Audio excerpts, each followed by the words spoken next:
Hello, everyone. Welcome once again to the Peaceful Solution Character Education Certification course.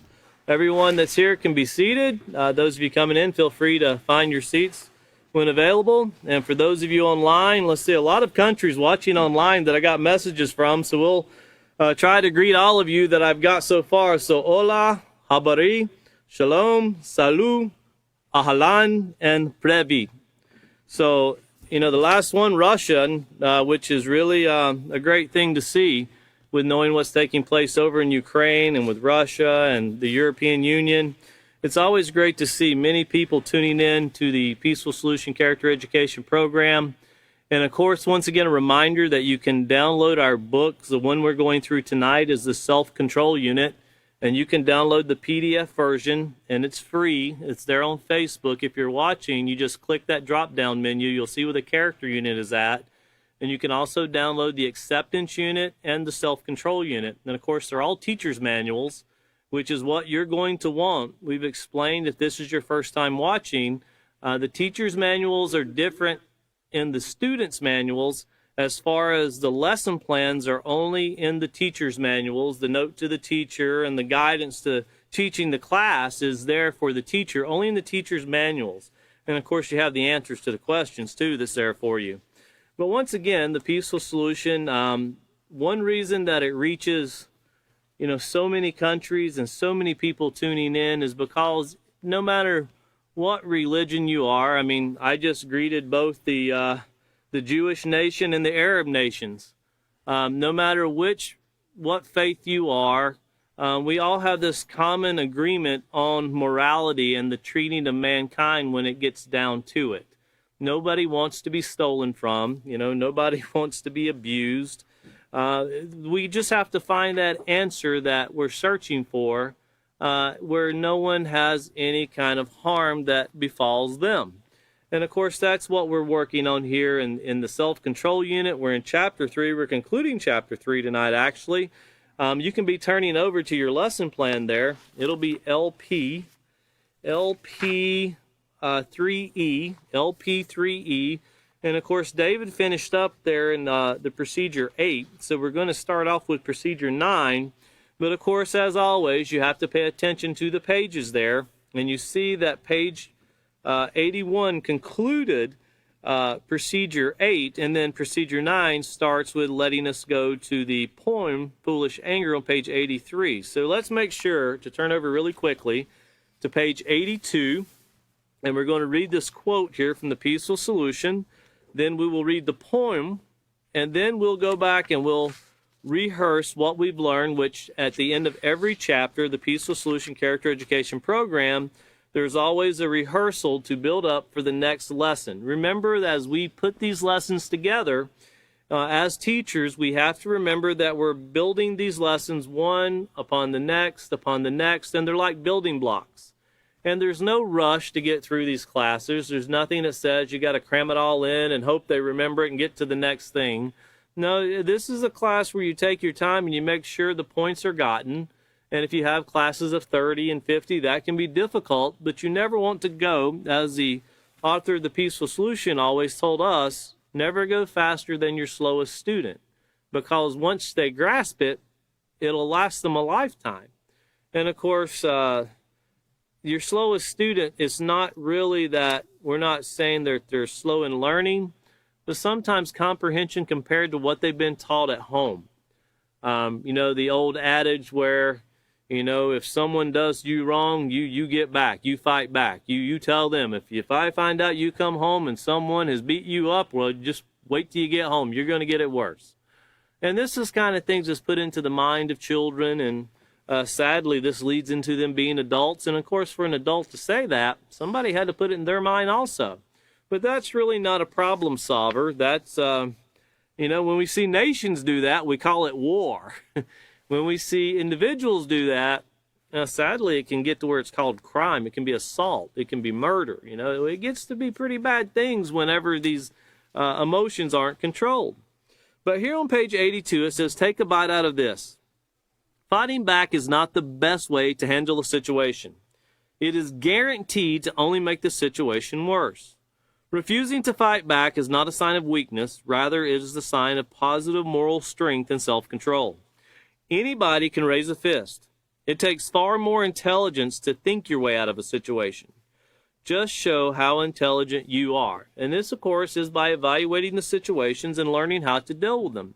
But you know, a lot of people, a lot of youth, especially if you're being bullied, and we're going to get into that as we progress through the peaceful solution, they feel like the only way to get the bully off the back is to, you know, bring a bigger weapon, bring something more powerful than what they're bringing against them.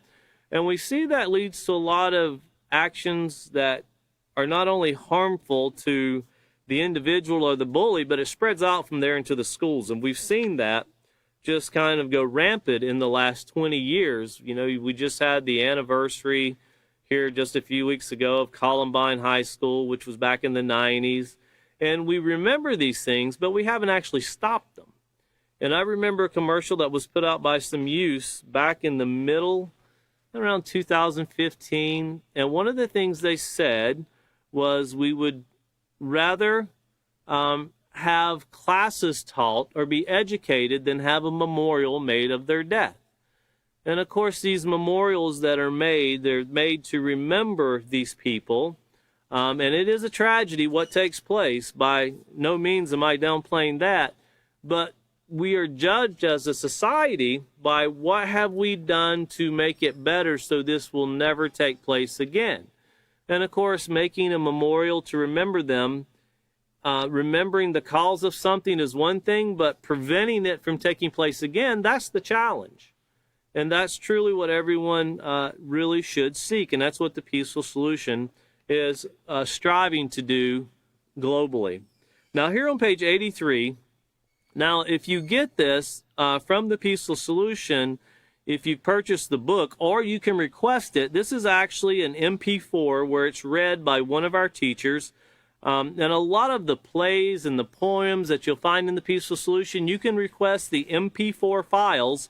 If you get a teacher's version that we have up for the schools, the MP4s are embedded into the book itself. So if you actually had this, for example, Foolish Anger, the teacher could just click, there would be a little box there on the PDF file, and the teacher could just click it, and one of our teachers would read it. And of course, someone that's really decent at reading poems, not like me, somebody that was really rehearsed in it could do very well. And it helps the class with the continuity, and it helps with remembering certain things. So here with Foolish Anger, it says, resentment, outrage, fury, wrath, and rage. We learn these forms of anger at an early age. Hitting, screaming, and stomping feet later turned to fighting and warring in the street. From playground shootings to killing in the halls, anger was the motivator behind them all. Bullying and other forms of abuse come from those who have let anger loose. Anger unleashed is hard to tame. Its victims are never the same. A person controlled by anger is held in a vice. Losing self-control can cost a hefty price. Your health, freedom, or worse. Is uncontrolled anger worth a ride in a hearse? Controlling anger is an acquired trait. It must be learned, but it's never too late. Self-control is a useful tool. It will make a wise person out of any fool. You know, and then remember, as we're going to rehearse tonight, as you turn over to your next page here on page 84, and this is the What I Have Learned section, and we'll tie in just more than chapter 3. We'll also take a look back into chapter 2. If you remember, that was entitled Controlling Your Emotions to Your Advantage. And then chapter 3 here is Controlling Your Anger. And putting all of these things together as we build and looking forward to coming in to the very next class into chapter 4, which will be applying self-control to interaction and communication. And with that itself, we're building towards the next book, which is respect. And all of these things will tie in together as we move forward.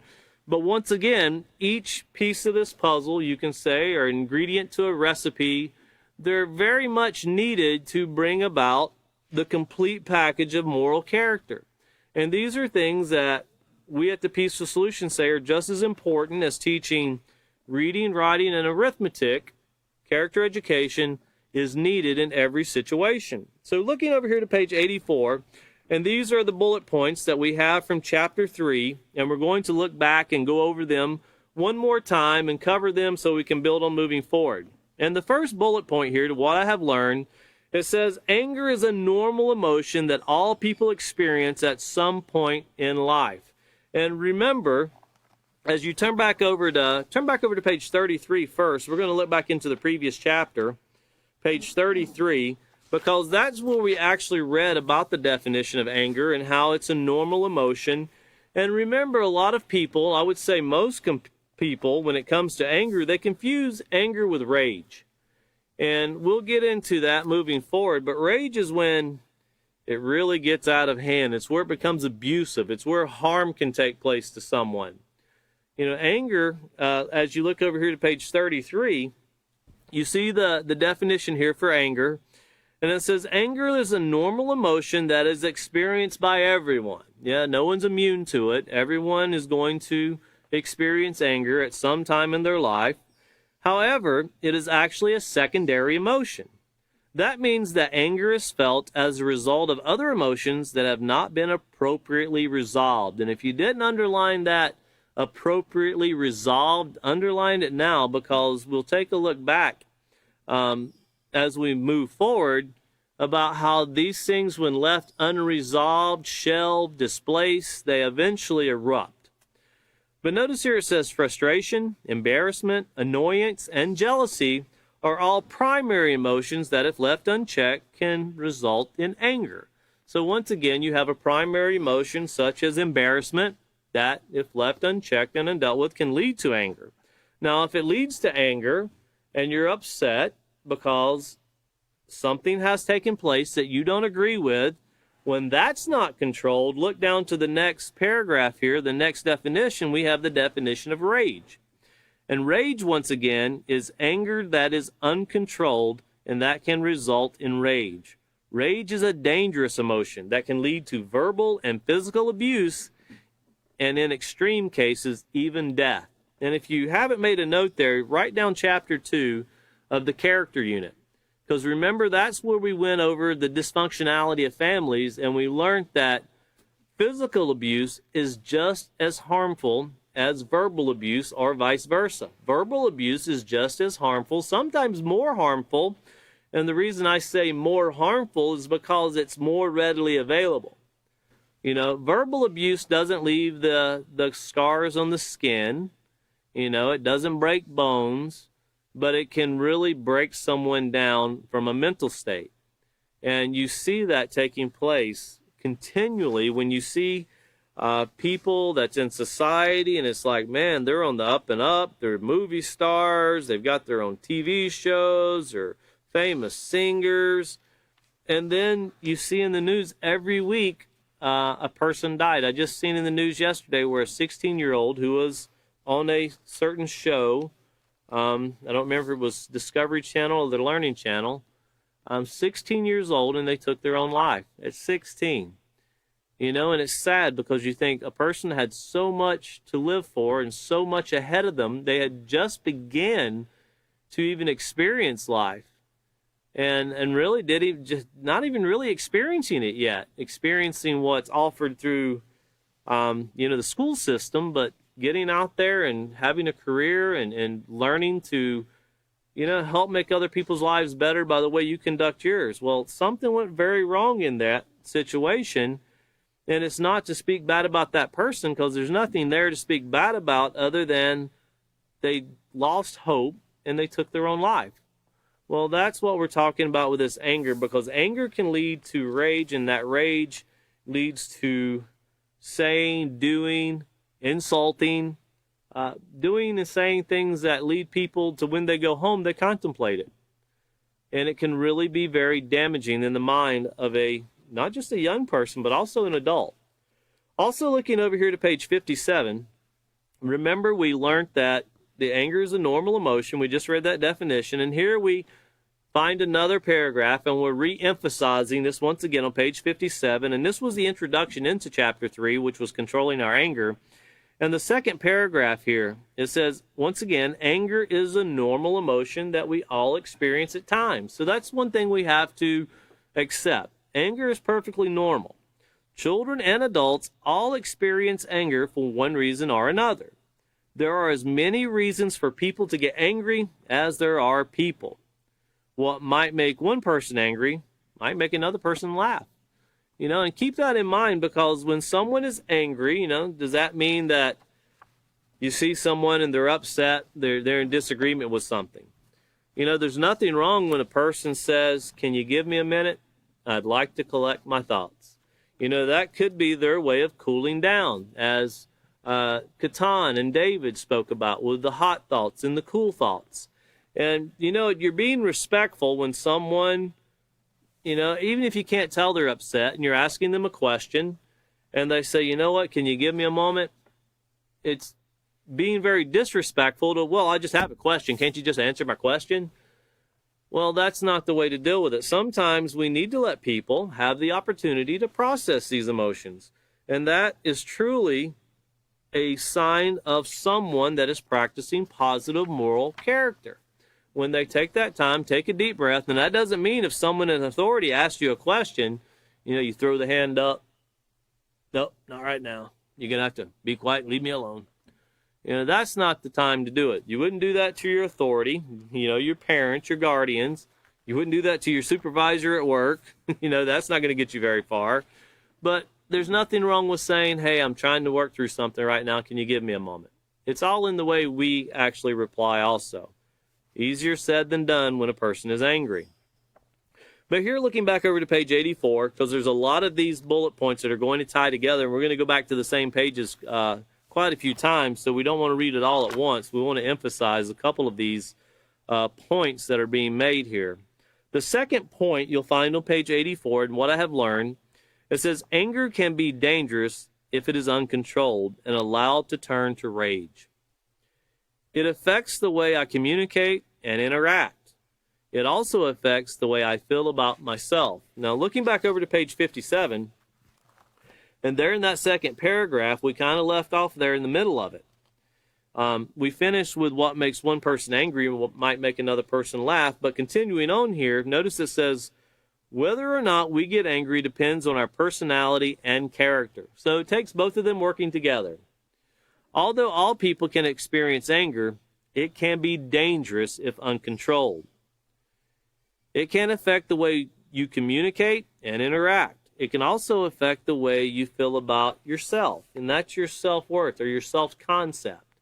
If you start seeing or feeling that you have no value, if you don't see value in yourself, it'll be really hard for other people to see value in yourself. It's kind of like self-respect that we've only briefly touched on, but we're going to get into more as we proceed. If you don't respect yourself, you'll never respect someone else. Well, if you don't value yourself, it's going to be hard for other people to see value in something you don't see value in. It's the basic concept of commerce and doing business. If you try to sell something to someone, what do you try to do? You try to find everything you can find about this product to make it sound as valuable as possible. And you'll point out things that are just kind of common sense, like selling a car. The tires are really, they're black. And the red car is really red, and the glass, you can see through it. These are obvious things, but you start pointing out all this value that, well, it's supposed to be that way, but, you're making it sound like it's worth more just by telling me that. But these are things that when we go through in society that if someone, things I've seen in schools that we've experienced, people with speech impediments to where they, and I don't want to imitate it because I know that's very derogatory, but people that have a hard time pronouncing words correctly to where they have a lisp and the mouth doesn't work all the way together. I don't have a speech impediment, but I still have a problem saying words. But these are people that are born and their mouth will not allow them to be able to say, and it sounds a little different. And people can be very ridiculed. Now think about that. Ridiculing and bullying someone who they themselves cannot control the form of their mouth. They cannot control the way the tongue works with the roof of the mouth and off the front of the teeth or the front of the mouth line itself. So they have no control over these things. And making someone feel like they're less valuable, they're less educated, or as they would say, these are words that you hear. You're stupid, you're dumb, or so forth. And that's not true. That doesn't determine a person's self-worth. But when someone says that, imagine, would it be right for someone to be angry if someone told them they were stupid or dumb? Well, yeah, that just means that they don't agree with it. That would be perfectly normal. But how do they process it at that point? What do they do? Look back over to page 33 really quickly, at the very top. And this is something that, you can't read enough because it's very important. On page 33, and then we're going to look at we're also going to look at page 31. But the very top of page 33, it says, although all emotions can affect the way we behave, there are some emotions that have a greater potential to lead to negative behavior. And then looking back over to page 31, you have these negative emotions. And notice once again at the very top, it says, generally speaking, emotions can be categorized as either negative or positive. But notice once again, and I hope everyone has this underlined by now and highlighted, uncontrolled negative emotions are hurtful and can undermine your growth. That means it can prohibit your morality, the growth in morality, to becoming a better person, someone who's always striving to make the right choice. Well, it can undermine your growth, development, and your future. It will actually limit you to how far you can go in life, or to how long your life could actually be. And notice it says they can also damage your interactions. Nobody really wants to talk to someone. If you've ever talked to someone that always seems miserable, no one wants to be around, even though they say misery loves company. It's kind of like, a drunk. Not even a drunk wants to be around a drunk. It becomes annoying. A thief doesn't want to be stolen from. And someone, who is bullied, you would think, they'll never bully anyone. Well, as we move forward, we'll learn that when these things aren't dealt with, the person that was bullied eventually becomes the bully, if it's not dealt with. And they've only repeated. It's kind of like putting a program in a computer. Whatever was downloaded in, that's what comes out as soon as they find somebody who seems weaker to them. Now, there are some people that do, many people, that find a better way to deal with it. And they're able to get past that in their life. But the thing that's most important is you never lose that, seeing that value in yourself. So once again, on this second bullet point here that said anger can be dangerous if it's uncontrolled and allowed to turn to rage.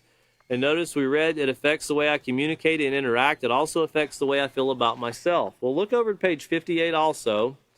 And notice here the facts about anger. And we're going to read through these once again in this process. And this, if you can imagine anger, and it's always helped me see it in my mind as a pot of water that's on a stove like a pressure cooker. And the more you turn the heat up, it'll start to rattle. And eventually it'll blow the lid right off the thing. And when the lid comes off, people really get hurt. Well, on page 58, here are some facts about anger. And this is one that can be probably the most challenging for people. And it's the statement, no one ever makes you angry. You choose to become angry. But that's a very factual statement. And when a person will honestly take that statement, go through everyday life, and realize when a situation comes up, they have the ability to get upset about it or to process it through in a proper way, and realize that, it's not the end of the world. It's like, heaven forbid when you're 18-year-old, somebody put a scratch on your car, just the smallest of scratches. And that can be life or death. I remember being at that age, and man, I would wash and wax my car every week. I would wash it 2 or 3 times a week. I would put newspaper underneath the floor mat so no dirt got on the carpet. Now that I'm 49, I look at it a lot differently. I'm like, I don't have time for all that. It's going to get cleaned eventually, sooner or later. And sadly, my car that I own today is worth a lot more than the car I owned at 18.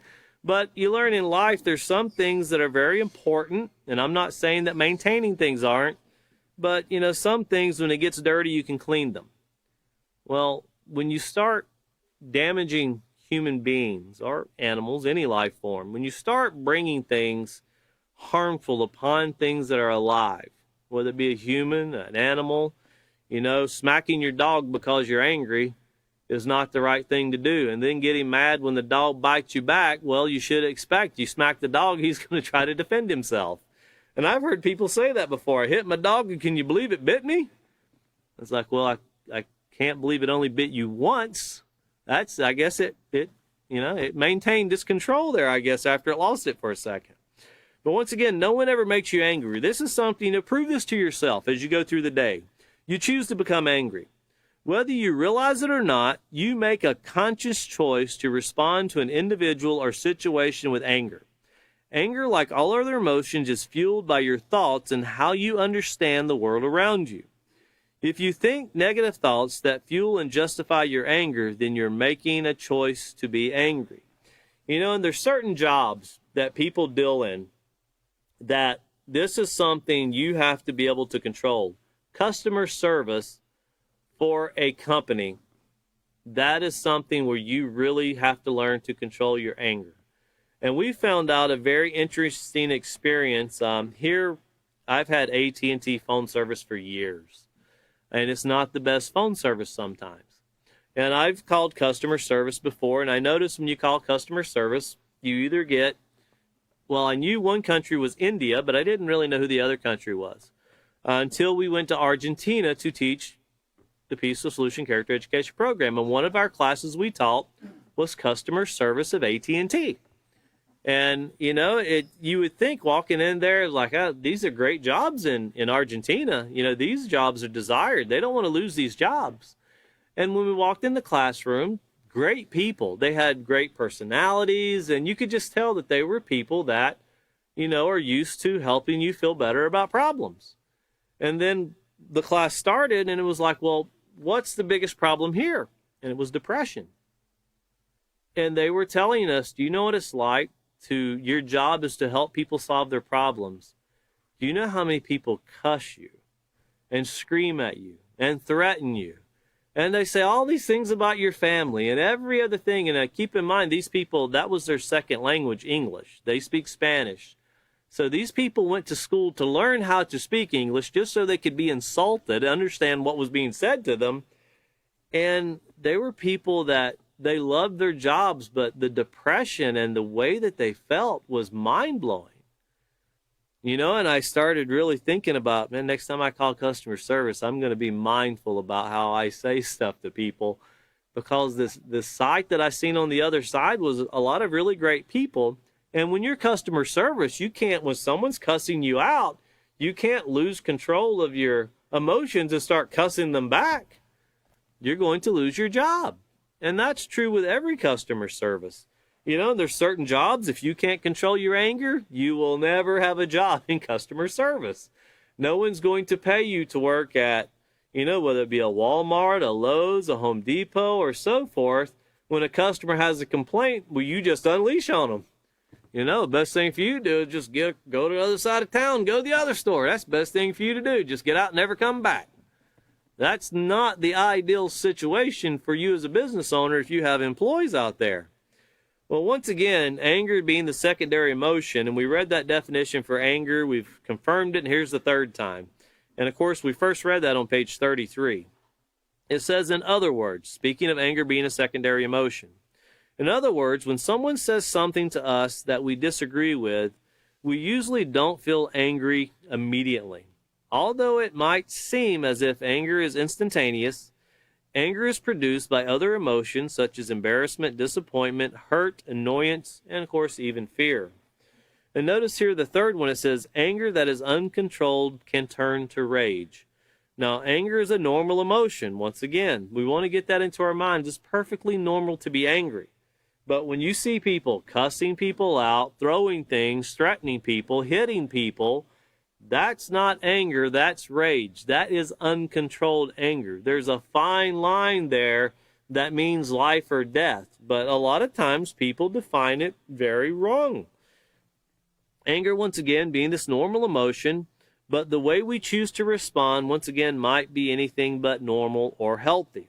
When anger is expressed in healthy ways, people are able to resolve their differences in a peaceful manner. That just means there's a disagreement, like with customer service. You call customer service because you got a problem. You call them, you're probably upset. You're paying for a service. You're not getting what you think you should get.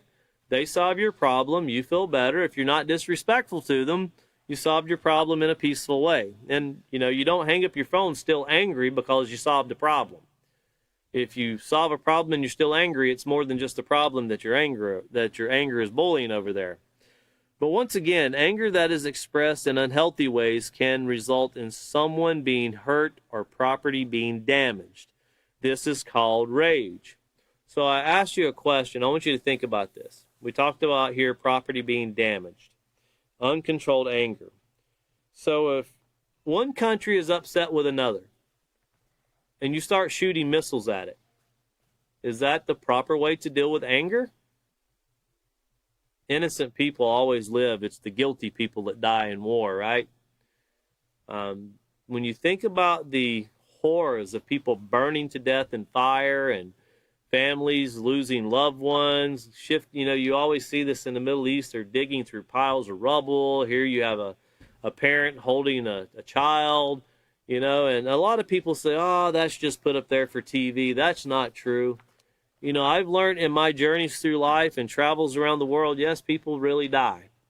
Yes, parents do hold their dead children when they find out they've died. Yes, there are some really horrific things that take place in our society. And no, not everything is just too bad to be true. It's almost like cancer. No one thinks about it until they or someone really close to them gets it. And then it becomes real in their life. Now it's affecting them. It's the same thing when you see here, when you have property being damaged. Whenever we see, I see William sitting down here in the front row. Let's say me and William got into a confrontation. And William decided to shoot some bottle rockets over at my house one night. And I decided, well, you know what? I'll go get a multi-cocktail. I'll just throw it back through his window. And here you're just waging war with each other. Now, we're both going to go to jail for that because that is against the law. But when nation does against nation and these bottle rockets are missiles that destroy and annihilate, they actually say there's rules to war. There's ethics to war. Well, the peaceful solution would challenge and say that's failure in society. Whenever you're taking human life, whenever you're victimizing families, whenever people are suffering damage to property, you're talking about economies here in Ukraine and other countries completely shut down, like in Yemen. And we say as a society it's being dealt with properly. No, that's not true. Whenever it's dealt with properly, people do not suffer. Whenever rage takes over, that's when you have harm. That's when you have the property damage, people being hurt.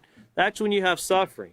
So we as a society need to honestly look back and say, how do we deal with this where people don't suffer? And there's always this first thing, well, you got to get rid of the bad people. Once we get rid of the bad people, everything will be better.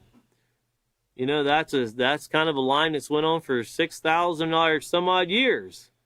We've had one war after another war, after another war, after another war, and once again, we're always trying to get rid of the bad people. Well, why? Well, because the bad people are angry. Well, then then just contemplate this, and I'm not trying to down any nation, but if I say I'm controlling my anger, I'm just going to shoot a couple missiles over there and get the guilty people. A couple $1 million missiles at a couple $100,000 buildings, or $100 million missiles at a couple buildings that cost $100,000. Think of all the work and labor that went into buying these missiles to destroy these $100,000 buildings that really didn't solve any problems whatsoever. And I've always laughed at the theory that if I shoot your family member, that's going to cause you to like me more. Never really worked. Hurting someone has never caused someone to like someone more. Hatfield and McCoy was a great example of what takes place when, these family feuds get involved and they grow. But once again, it says rage is dangerous, excessive anger. People who are enraged lose their ability to think clearly. Like, let's shoot some missiles at that building. That it'll only get the guilty people. The innocent people that are around, it won't hurt them. If you really think that, I would encourage everyone on this rage. I'll finish this and I'll give you something to reference. It says people who are enraged lose their ability to think clearly. They become driven to lash out verbally or physically. Rage has led people to inflict serious physical injuries on other people and even to commit murder.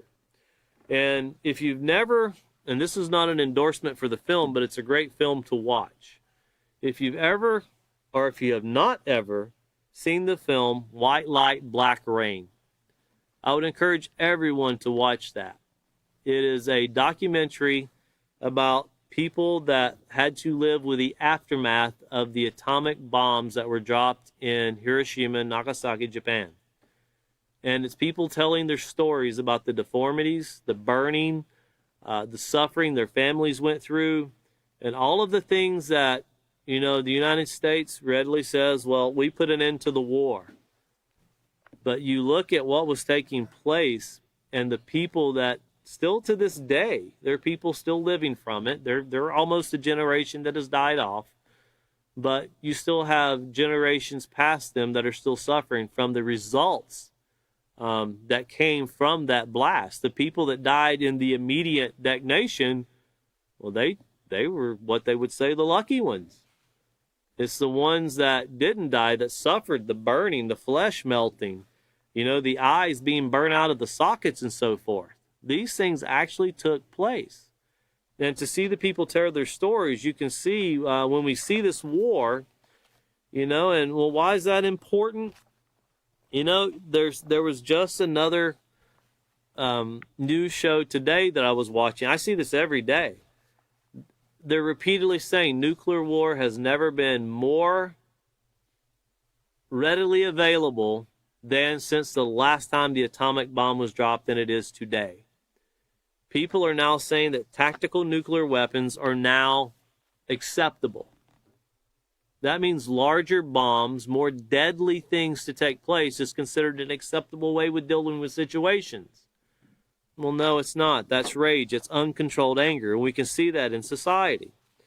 But once again, going back over here to page 84, remember when solving the world's problems, we have to solve the problems that starts in our household with ourselves, then our families, our communities, our cities, our states.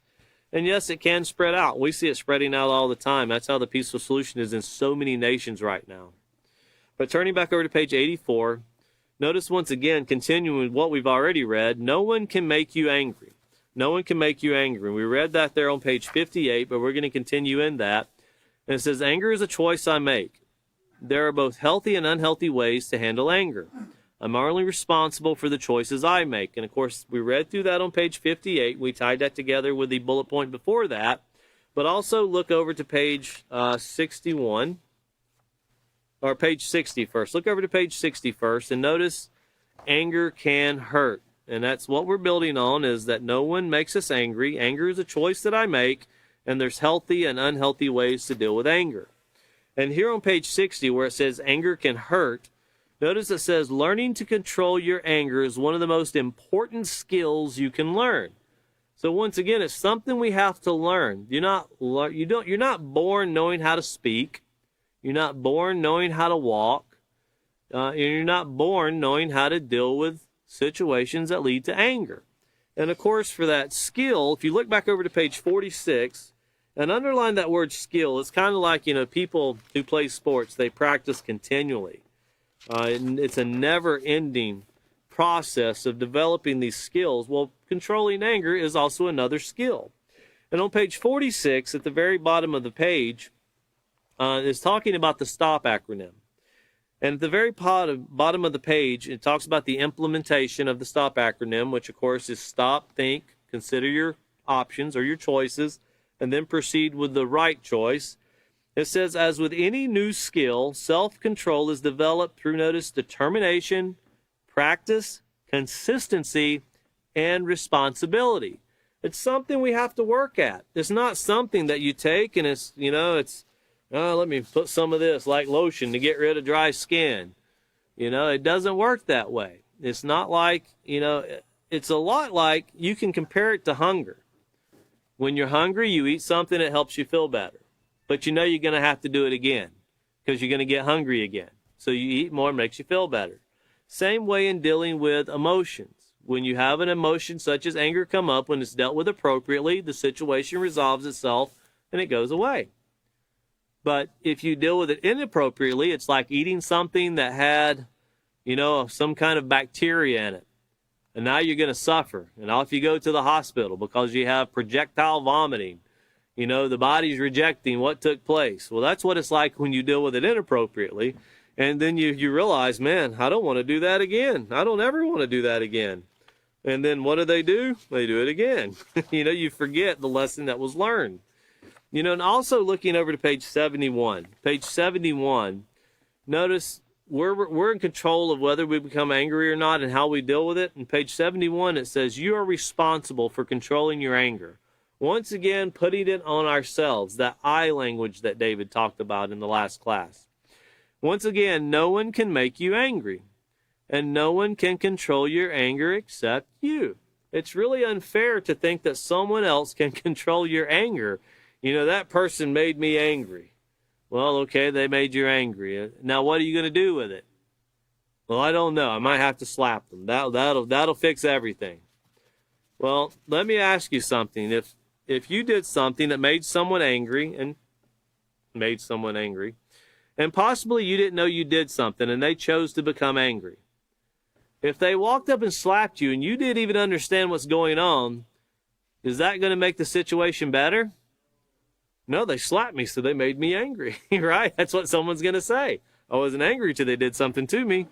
No, not really. I've been slapped before on a city street, and these things that I learned was going through my mind, and it led to me just walking away.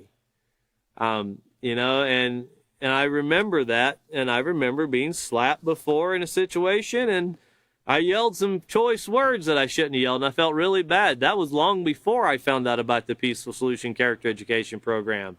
But I can tell you it worked out a lot better by just walking away from the situation. And honestly, I don't even remember what the person looked like. Haven't seen them since. They live in a different state, 1,500 miles, 1,200 miles away. And it's just a part of life that you like to look back and say, well, at least I dealt with that appropriately. Hopefully I can continue to do that. Not that you want someone to come smack you to find out whether you do it or not. If you want it, sometimes it comes. But once again here, it says, in the same manner you choose to be angry, you can choose to handle anger in appropriate ways. You can choose to avoid causing harm to yourself and others. Controlling your anger means making a conscious choice not to let your anger get the best of you or not allowing it to turn to rage. By being aware of your anger triggers and anger style, you can take steps that will lead you to making positive choices even when you feel angry. It's kind of like you have to set goals and work to those goals, as we talked about in the acceptance unit, writing them down, reminding yourself, when these situations come up, I'm going to control them. I'm going to deal with them appropriately, and then I can move forward. Well, here back on page 84, because we still have a lot to cover, page 84, on the fourth bullet point, it says, anger is a secondary emotion. To control my anger, I must identify my primary emotions. So looking over here, let's turn to back to page 61 again. Page 61. And keeping everything that we've read so far together, question of the day, why do we get angry? If you ask people, and I've experienced this myself, when someone says, why are you upset? And you really got to sit there and go, I really don't know. Sometimes a person can be angry and they even forget why they're upset. It's like going into the room to grab something, and when you get in the room, and what did I come for? But if you've ever been upset, a lot of time it's these influences that come in from different directions. And we've talked about anger displacement and, of course, the way anger is dealt with. But a lot of times people get the result of other people's anger, and they're not even involved in the situation. And sometimes people can't honestly tell you. When your children get angry, ask them, why are you upset? A lot of times they can't even identify it. And that doesn't mean they're lying. They really might be having a hard time. Even as adults, we have a hard time identifying why we become angry sometimes. So never underestimate it with a child. Notice here it says on page 61, it says, we often get angry because we experience something that is unpleasant or our expectations were not met. People get angry for many different reasons. These reasons are called triggers. From the previous chapter, you learned that a trigger causes something to occur. An anger trigger could be something that provokes, frustrates, or aggravates us. A trigger could be a person, situation, or experience. On other occasions, it is our own false perception that trigger our anger. Because we are all unique individuals, what provokes one person might not necessarily provoke another. However, it is fair to say that many people experience similar triggers or anger traps, get you caught in there from time to time. In other words, once you choose to be angry, a particular trigger can consistently invoke angry feelings. This following is an exploration of some of the following triggers, and it gets into feeling a little insecure. Notice the very first one. It says, a common trigger lies in taking the random comments and actions of others as if they were intended to be personal. And looking over to the next page here with jumping to conclusions. And a lot of these things, notice it says on page 62 that insecurities can also lead to jumping to conclusions. Jumping to conclusions simply means arriving at a false belief due to a lack of accurate, truthful information. If you've ever seen an optical illusion, then you are familiar with how easy it is to be tricked by what we see. And a lot of times people can create scenarios in their own mind that are very false. They're not true. And when you're doing that, it's really hard to identify why you're angry. You usually have to identify the anger by identifying truth and factual information. If you're angry because, that person over there I heard said something. Well, did you ask them? Did you ask them if there's a problem? Did you try to work it out? Did you find out that they might not have said that? You can take, and a lot of people do this in their classrooms. We've done it with children before, where you take a line of 10 people, 20 people, and you start off with a scenario. And it's just 2 sentences. And you have this person repeat it to this person, repeat it to this person.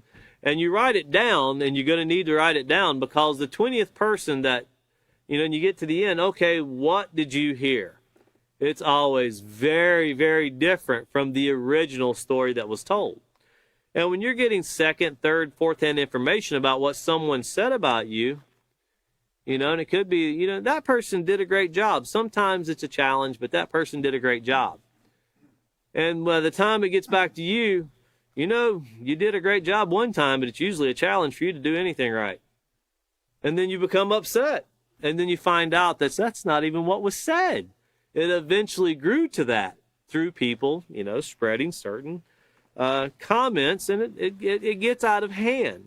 Well, that's something, once again, identifying, getting the facts, being able to process. Looking over page 74, too, because there's something there we want to read on page 74 about identifying. Page 74 at the very top, talking about cool thoughts. Make sure you have factual information whenever someone says something. And it says, cool thoughts will help you to separate from your anger long enough so that you can identify your primary feeling. You're wanting to know what's causing it. Remember, anger is a secondary emotion. When you identify the underlying feeling, you can better control yourself and handle your emotions appropriately. And once again, when you're getting all the facts in these situations, if the anger is burning because you think someone said something about you, and then after you find out, that really never took place, that should in itself help the feelings start calming down. You would never want to get even or fight back with something to find out that that person never really did anything to you to begin with. That leads to wars. Looking back here on page 84, continuing along here, it says conflicts, this is the next bullet point. Conflicts are not an excuse to become angry. Conflicts are simply disagreements between people with different opinions, needs, and wants. I'm willing to look for a compromise and apologize to diffuse the situation. Here on page 63, we have the section entitled Work It Out, Don't Fight It Out. And I've had young men and young women when we were teaching in schools that's nothing I'll ever need in life. Nope. They'll see it my way or they just won't see it. And I've always responded the same way to everyone. Man, you're going to be single for a long time. This is something that every marriage needs. Work it out, don't fight it out. Oh, no, they'll always do what I say. Well, that's not what life's all about. Everybody doing what you say. We all have to work together in this world, as David uses that term synergistically. One thing affects another. For every action, there's a reaction. And here on page 63, it says, another common anger trap lies in abusive behavior as a means to resolve conflicts. Just because you have a conflict with someone does not mean you have to resort to verbal or physical abuse. And as we read in chapter 2 of the character unit, these are very damaging. These things lead to suicide. They lead to people not being able to fulfill their full potential in life. It takes away to where they can't even see their own self-value. It destroys self-concept. It can really damage someone for a lifetime. Once again, it says conflicts are simply disagreements between people with different opinions, needs, and wants. It's kind of like the old Chevy, Ford, Dodge disagreements. Man, there can be some heated disagreements. I've seen the most heated disagreements between people that are not old enough to drive. And they will argue to no end over Chevy, Ford, and Dodge, and none of them have ever sat in the driver's seat of anything. Maybe a golf cart. And I find it humorous. And I used to deal with some young men, and oh man, the very heated discussions that would take place over that. None of them have ever driven any of those things. And I know one of them drives a Ford now, and I don't remember which he was supporting when he was younger, but I know he drives a Ford now. Once you get old enough, you realize I don't really care what symbol's on the front of it. As long as it does what I need, that's all I care about. I could hardly care less which one it is. But once again, it says here, conflicts are simple disagreements between people with different opinions, needs, and wants. As you learn in the next chapter, respectful communication and interaction, as well as listening to each other, can resolve any conflict a lot faster than anger ever could. And that's one thing to keep in mind. Whenever, like customer service we were talking about, and it's one thing they teach you in dealing, if you ever have a business and you have a customer that's upset, the first thing you have to do and learn is they're upset, don't stop them. Let them get it off their chest. And once they get it off their chest, try to navigate your way into what is the actual problem. And they're upset, but sometimes people voice that they're upset and they call names and they bash the company or whatever, but they still never told you what the problem was. So you have to just let them get through it, process it. They're doing it wrong. You have to control yourself the whole time, and then you have to listen to what's being done. Now, I'm talking at that as a business standpoint. That also works the same way with a student teacher or a child to the parent. If a child is really upset and the parent's just going to go, yeah, I don't want to hear it, just go away. No, don't want to hear it. And then one day your child does something and you're like, well, why didn't you come say something? Well, I tried. For years, actually. And you kept saying, I don't want to hear it. So now I'm sitting here being charged with a crime. Now you want to hear it? It was kind of late now. Now I'm going to suffer for this. But we have to be mindful, this communication, when conflicts arise, the only way to solve a conflict is to process it. And a lot of times they're not as difficult as we make them out to be. The next bullet point here on page 84 is feeling angry as a result of a series of steps. These steps involve my triggers, thoughts, and feelings. In learning to control my anger, I must, underline that, I must be aware of all the steps that lead to anger. And of course, we went over that on page 64. You see the anger sequence. And the first one being triggers, the second one being hot thoughts, and then the third being feelings. And of course, then we had on page 65, know your anger cues. And some people might go through every one of these, and and reading them as your heart beats faster, you can actually hear it pounding, your body temperature changes, you feel really hot or cold, you start speaking faster, start speaking louder, you start to tremble or shake, you breathe faster, your face gets flushed, you clench your fist, you grit your teeth, you get an upset stomach. Most of these things that we just read about people getting angry, people go to the emergency room for a lot of these things. So it's probably something we need to look at. That's not too healthy to be doing this, as we've went over already. Not processing emotions appropriately, actually, they can break us down from inside eternally, affecting our organs even. It affects our health in general. But once again, understanding these sequences help us process the anger more appropriately. And in the very last one here, the bullet point, it says, when I handle my anger appropriately, I speak in a respectful tone of voice and use respectful words. I also choose to behave in a peaceful way. I am willing to seek help from those who care about me. I'm willing to seek a compromise and apologize. Even if I know I'm right, I am also willing to walk away when possible. And I want to give you these pages because we won't have enough time to go through all of them, but write these down by this bullet point. Pages 34, 45, 69, 72, 73, 74, and 76. We do want to, when I handle my anger appropriately, turn over to page 72. We do want to read at least a couple of these. And this is something that Catan covered, along with William, about start controlling your anger. And the very beginning here, it says, by changing your concept of anger. This is the way you think about it. Remember, everything starts with a thought, and then feelings, then actions. So by changing your concept of anger, in other words, understanding how it takes place, you can change the way you behave and act when you're angry. So once you understand the process, we can understand how this emotion works, and we can bring better results to the situations. Notice it says, by now you have grown accustomed to responding to what triggers your anger by reacting in a certain way. That's your anger style. Doesn't mean you can't change it. Styles change all the time. If you don't think it does, go look at a house that was decorated in the 60s. You'll want to change it immediately. But if you wait long enough, it'll come back around again. And everybody will go, wow, you got the latest, greatest stuff. Yeah, it's only 70 years old. It's great. And that's really how things work.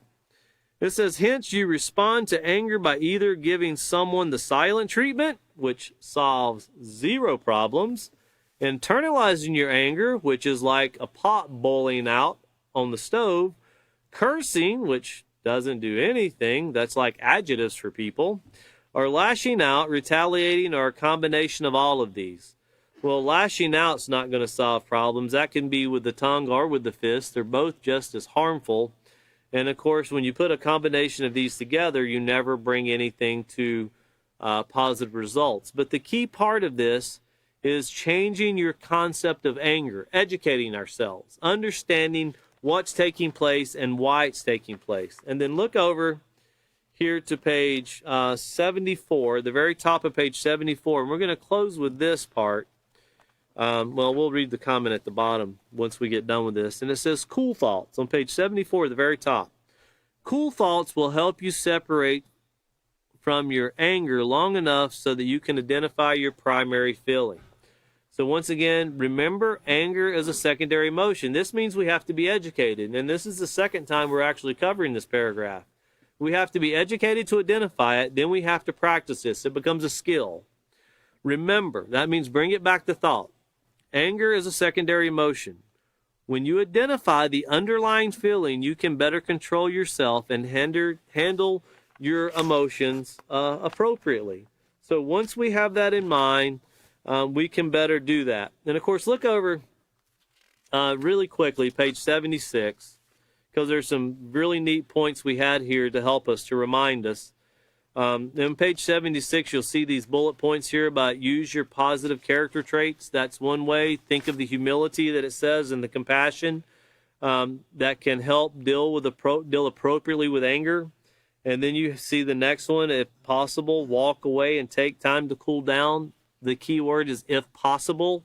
If a parent is talking to a child or a teacher to a student, a supervisor to an employee, if the supervisor, parent, or teacher is dealing with it appropriately, they will allow the person some time to also think about what they're going through.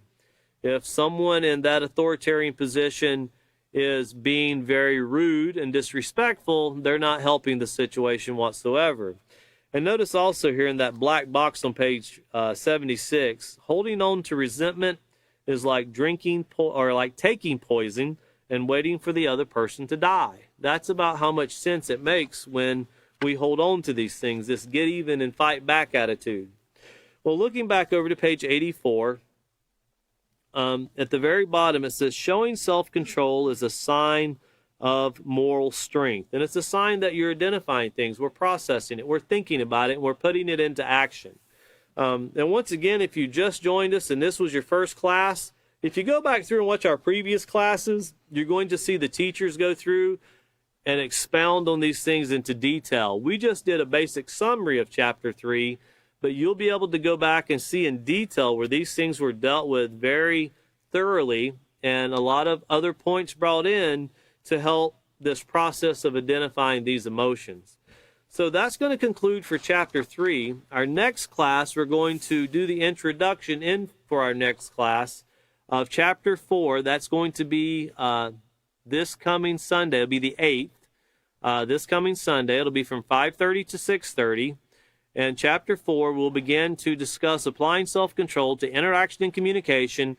But once again, we're going to be building off everything we've covered thus far. So once again, thank you for joining us, and we look forward to seeing you again very soon.